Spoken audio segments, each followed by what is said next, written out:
मुल्क के मुख्तलिफ इलाकों में पेट्रोल और डीजल की मसनूई किल्लत की बड़ी वजह सामने आ गई है। मुख्तलिफ इलाकों में गैर कानूनी स्टोरेजेस में जखीरा अंदोजी की निशानदही हुई है, जिसकी वजह से मसनूई किल्लत पैदा हो गई है और लोगों को मुश्किलात का सामना है। मुल्क के मुख्तलिफ इलाकों में पेट्रोल और डीजल की मसनूई किल्लत की बड़ी वजह सामने आ गई है। मुख्तलिफ इलाकों में गैर कानूनी स्टोरेजेस में जखीरा अंदोजी की निशानदही हुई है, जिसकी वजह से मसनूई किल्लत पैदा हो गई है और लोगों को मुश्किलात का सामना है।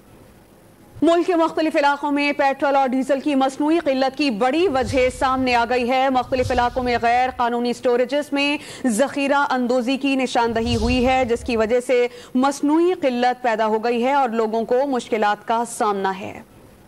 मुल्क के मुख्तलिफ इलाकों में पेट्रोल और डीजल की मसनूई किल्लत की बड़ी वजह सामने आ गई है। मुख्तलिफ इलाकों में गैर कानूनी स्टोरेजेस में जखीरा अंदोजी की निशानदही हुई है, जिसकी वजह से मसनूई किल्लत पैदा हो गई है और लोगों को मुश्किलात का सामना है।